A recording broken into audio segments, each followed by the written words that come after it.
Hello everyone. Today we're diving into 4 more unsolved cases of missing women from across Canada. What happened to these women and why haven't they been found?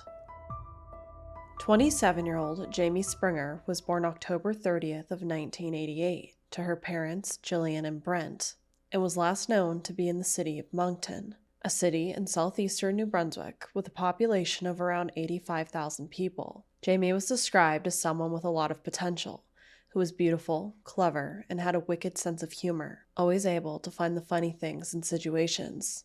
She also had a 5-year-old daughter whose name was Mary Jane, who was in the custody of her father and stepmother. Jami was an esthetician, and in 2013 she worked at a salon in Fredericton. Her former employer said that overall Jami was a great employee. Her employment ended, however, after she failed one morning to show up for work after a night of drinking.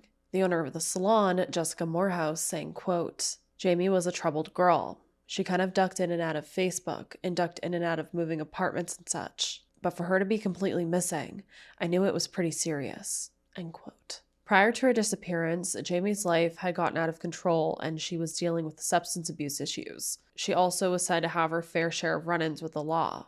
In February of 2015, Jami and 4 men faced serious charges in relation to the brutal beating of a man in Moncton. The charges included aggravated assault, use of a firearm, and kidnapping, but they were all dropped in November of 2015. Then, in June of 2016, Jami was pulled over for driving a vehicle with a license plate that belonged to someone else. She entered a guilty plea to an obstruction of justice charge.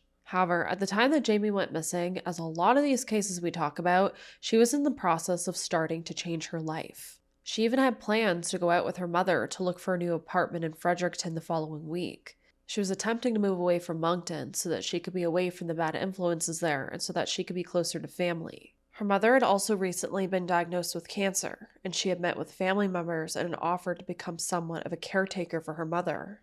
Jami also had plans to do the necessary steps to get her daughter back. However, that would never happen, because on August 31st of 2016, Jami would last be seen walking on McLaughlin Drive in Moncton. The information surrounding her disappearance is unknown.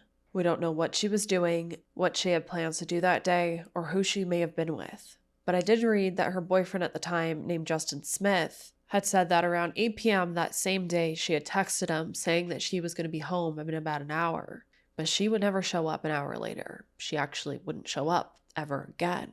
And it's also unclear if he ever questioned that or if the home was ever searched. Because as far as I know, he didn't call 911 and report her missing. Let me know if I'm wrong about that. A friend named Andrew Raven would later say that he had seen Jami near the corner of St. George and Lutz Streets within the days of her disappearance, saying, quote, "I just remember because she normally had short blonde hair and she had grown it out, so she took me for a surprise. I mentioned how I barely noticed her with her long hair and she laughed. I said she should stop by once in a blue moon and she said she would, and we went our separate ways." End quote.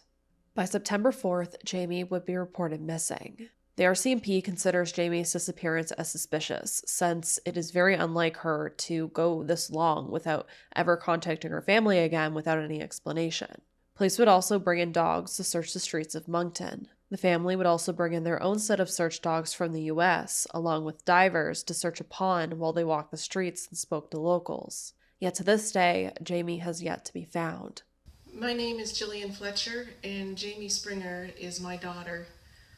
With me here today is Jami's dad, Brent, and Jami's brother, Jordan. We haven't seen Jami or spoken to her since August. We love her dearly, and we desperately want to know if she's safe and where she is. We know that someone out there knows something.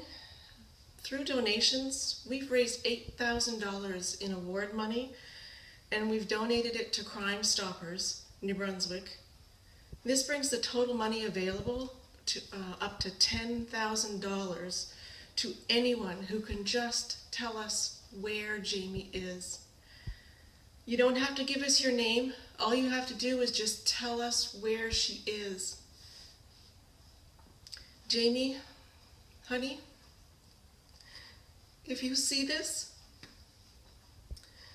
please know that every single morning when I wake up, I pray and I hope that this is the day we are going to hear from you and that we're going to find out that you're safe and okay.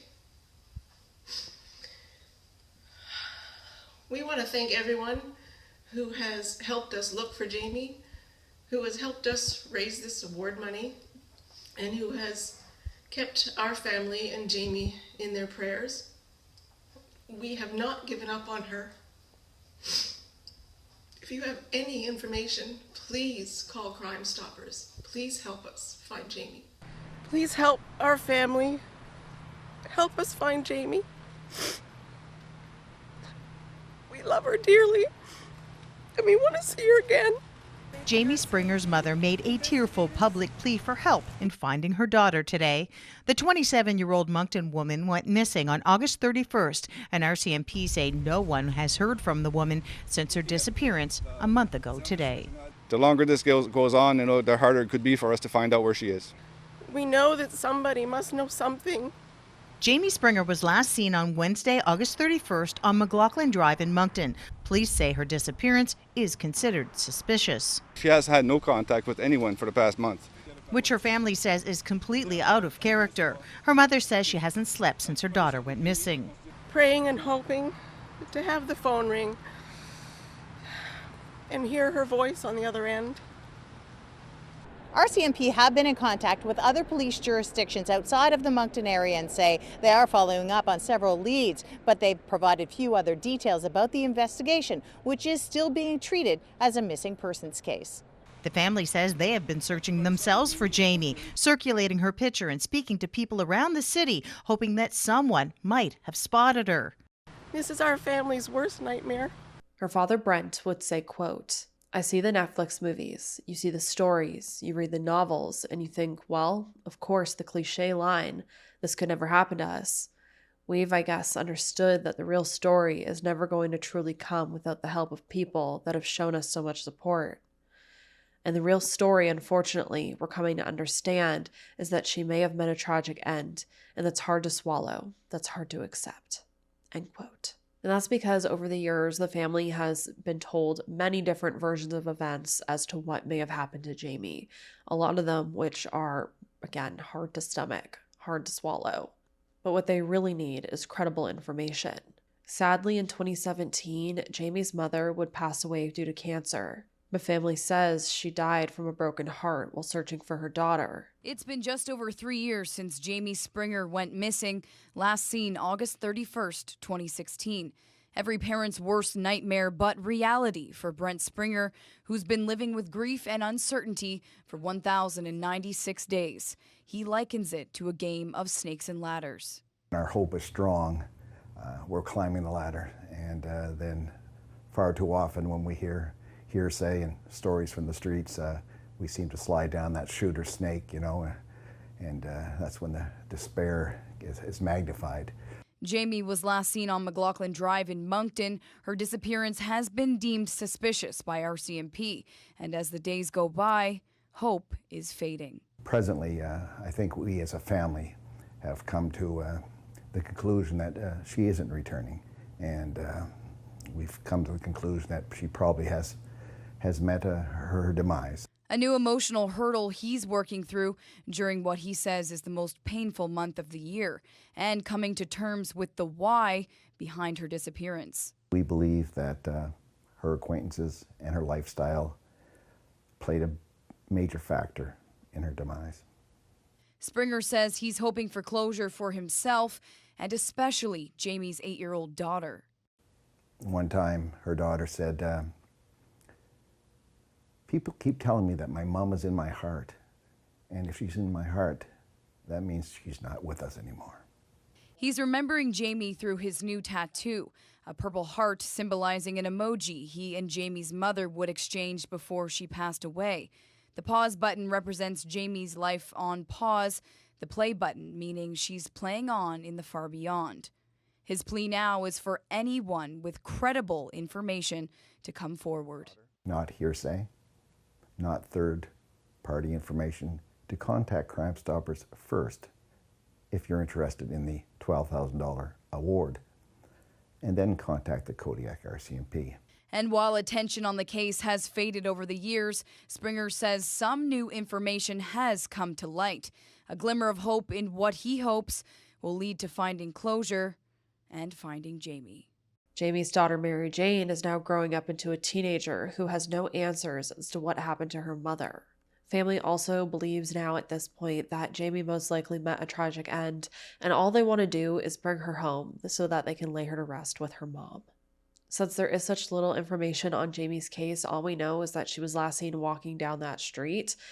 There is such a plethora of possibilities as to what happened to her. It does make me wonder, though, if the home she was staying at was cleared, if her boyfriend at the time was cleared, if anyone she was around was cleared. She was living a high-risk lifestyle, sadly, even if she was trying to get out of it, which means that there are a lot of things that could have happened to her. She could have went over to someone's home where she may have OD'd. Someone could have taken advantage of her and then disposed of her somewhere in the woods. She could have simply been kidnapped by someone she didn't know, or maybe someone she did. Again, when there's such little information, anything seems to be possible. Jami is described as standing 5 feet 4 inches tall, around 106 pounds. With brown hair, she would often dye or bleach, and brown eyes.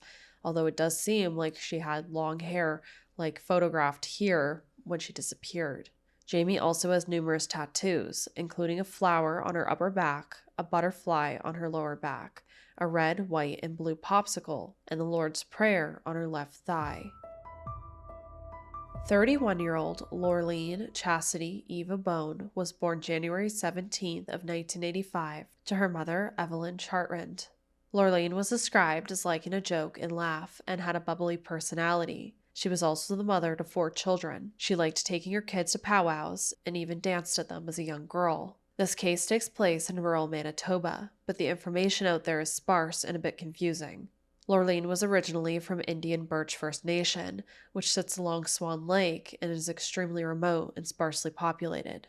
On February 25th of 2016, Lorlene was said to be at the Indian Birch First Nation. Her mother Evelyn lived in Swan River, a town near the Manitoba-Saskatchewan border with a population of around 4,000 residents, which is about 90 kilometers south of where Lorlene lived and was last heard from. Lorlene was said to spend time in Swan River as well as Sapatawiak on February 26th and on either the 27th or 28th, according to the RCMP. According to Evelyn, her daughter frequently phoned home to check in, saying, quote, "She texted 2 nights before she disappeared, and that was it.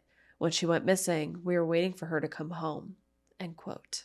Lorlene was last heard from on February 29th of 2016, when she visited Sapatawiak Cree Nation to visit friends.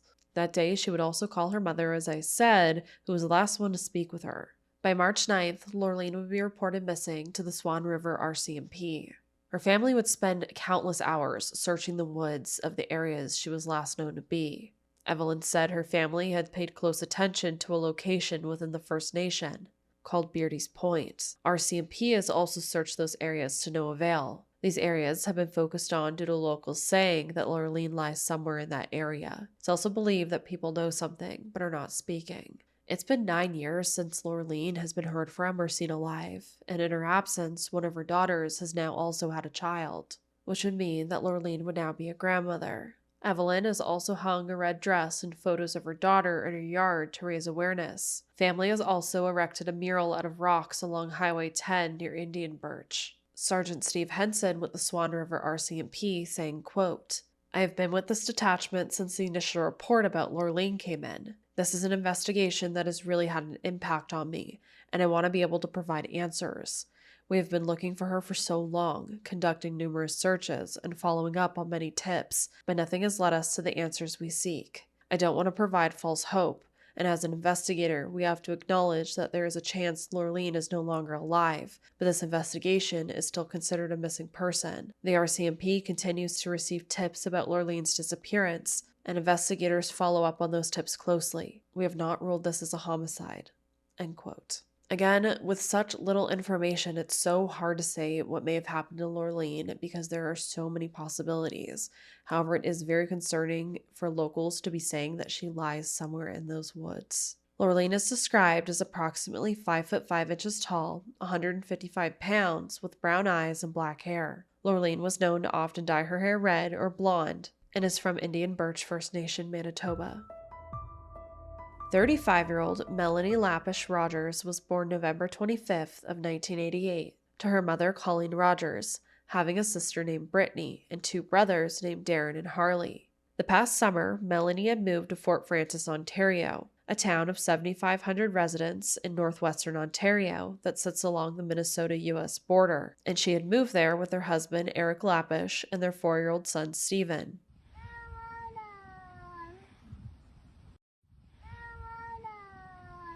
Melanie had originally lived 11.5 hours away in Sault Ste. Marie, where her family lives.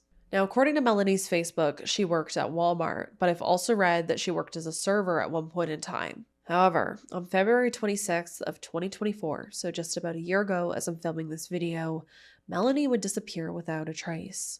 I did, however, see mentioned that she may have been seen at a McDonald's, and this McDonald's here on Google Maps at 831 Kings Highway is the only one that I see in the town. However, that information was reported by a radio station and I didn't see it stated anywhere else, so I'm not 100% sure if that is credible. And as all of these cases that I'm talking about today, there are no leads in Melanie's case and there is no evidence as far as the public knows. What I do know is that 2 weeks after she was last seen, on March 9th, the Rainy River District OPP would receive a missing persons report for her. Police would quickly start reaching out to residents for security footage, asking if anyone had any road-facing cameras to contact the police, because they may have been able to capture what happened to Melanie, who, if someone took her and maybe she walked somewhere, again, we really don't know anything. By April, the OPP would bring in K-9 units, along with ground crews and a helicopter to search for her. The search crews would look throughout Fort Frances, as well as La Valley, which is about 20 minutes outside of Fort Frances, down Highway 502, and as far as the Dryden turnoff. Flyers would also be put up in hopes that they would lead to tips. Now, it's unclear to me where exactly Melanie's son was at the time of her disappearance. However, we don't really know much at all about where she was either, or where her husband was even. All information I'm very curious about. What I would learn, however, is that after a 10-month custody battle, Melanie's mother, Colleen, would be rewarded custody of Stephen. Her younger brother, Darren Vlasov, who plays for the Sioux Steelers football team, would say, quote, "We're still praying. You have your good days and you have your bad days. And some days it's very hard to get through the day. But other days you think about what she would want. I'm 4 years younger than her, but I'm taller and bigger than her. She would always introduce me to all her friends as her little big brother. I wouldn't wish anything like this upon my worst enemy. It's just been a nightmare. It's been a roller coaster and a lot of sleepless nights." End quote. Her sister Brittany Anderson has also been very vocal in spreading the word on social media about her sister's disappearance. She also helped organize a walk for Melanie that was held on February 26th of 2025. Once again, there is such little information as to what happened to Melanie. We don't know what may have happened, but I'm truly hoping police know more than we do. For this mother to just disappear without a trace, there has to be a lot more that we don't know. Melanie Lapish is described as a white female with green eyes and blonde hair. She stands about 5'9" tall and around 100 pounds with a thin build and was last seen wearing a gray sweater, blue jeans, and a toque. She also has a black and white tribal tattoo on her lower back. 73-year-old Martha Kelly was last seen on June 8th of 2012 around 5 p.m. in Perth Andover, New Brunswick, a former village in Victoria County. Martha would last be seen when she left her assisted living apartment at the Victoria Villa to go for her daily walk. Keep in mind, this town is in a rural area near the U.S. Maine border, along the St. John River. Martha left her apartment on East Riverside Drive that evening without her purse, money, or any identification, which seems to suggest that she wasn't planning to be gone long. Again, she did these walks. It was her routine. However, this time, she never returned. Martha would be reported missing the following day. Despite being in her 70s, Martha was said to be in good physical shape and had no medical issues other than short-term memory loss. She was also described as a creature of habit. She did the same thing at the same time every day and was often seen walking in the village and the surrounding area.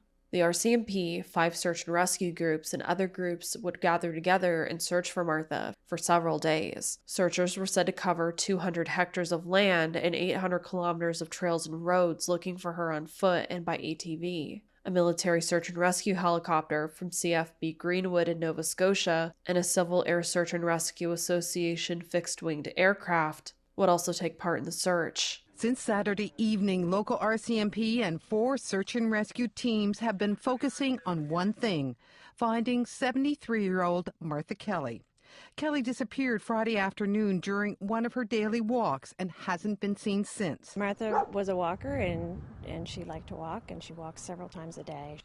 Jennifer Egan is owner of the villa where Kelly and 8 other seniors live. It's an assisted living apartment complex and everyone is very worried. They've been out walking the trails looking for her, along with many other volunteers in town. 4 search and rescue teams have set up a command center just meters away from the villa.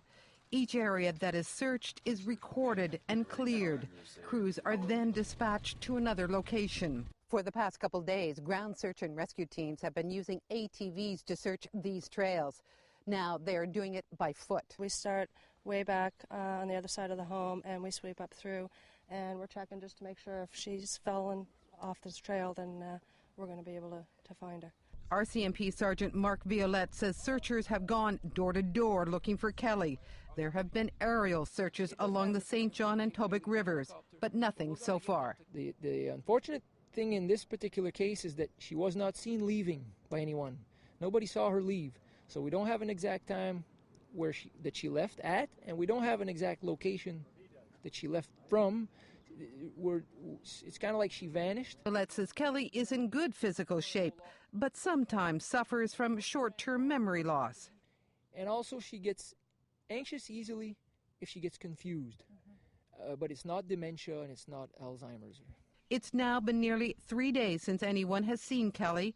Family members are keeping a vigil at the villa, waiting for any word on Martha Kelly. Martha's disappearance would also prompt the mayor of the town to create a national senior alert program, which is called the Silver Alert, which mirrors the Amber Alert for children. Terrence Ritchie said the program would register seniors and include their physical features in a database. Then, if a senior went missing, the public would be more aware, which is a great thing. Sergeant Tammy Ward has said that the investigation into Martha's disappearance has been at a standstill, and they're essentially just hoping that someone will contact Crime Stoppers and leave a tip that will lead to more information and lead them closer to finding Martha. It's been over a decade, and this elderly woman has just been missing. It's extremely sad. Sergeant Tammy Ward would say, quote, "There's a feeling that people in the community may know what happened to her. The other thing is, if somebody does know something that occurred, whether it was 2, 3, 20 years ago, sometimes that person's conscience gets to a point where they can't keep it anymore inside, and they need to do the right thing, which could be stepping forward, calling Crime Stoppers, contacting the police." And that's what we're hoping this does, is either jar someone's memory of, oh, I did see her walking down the street that night, or somebody saw something or knows something, and they will come forward. End quote. Once again, there is not really much information on Martha's disappearance. All we know is that she left for her daily walk and never came home, which can mean a number of things, including she could have been kidnapped. I think if she had just a medical episode of some sort, even though she was said to be very healthy for her age, I think she would have been found. I don't think short-term memory loss would lead her to, wandering into the woods and succumbing to the elements. This was also the summertime, which makes me think that foul play may be involved here. Martha is described as being 5 foot 3 inches tall and around 170 pounds, with a medium build and short gray and white hair. She was last seen wearing a black jacket, navy pants, and glasses. Let's take one more good look at Jami, Lorlene, Melanie, and Martha. If you have any information as to what happened to these 4 women, please contact the authorities. I'll have the information for each of their cases down below. All of these women I talked about today have children, and all of their children especially deserve answers and deserve to know what happened to their mothers. Most of these cases happened over a decade ago, and their children are getting older, and their parents especially are getting older, and some of them are passing away without answers, which is extremely tragic. So if you know something, please say something. And if you're able to share out this video, share any of their missing persons flyers, go show these families support, please do so. Please do your part. And as always, I hope you all stay safe out there, lock your windows and doors, and I hope to see you in the next video.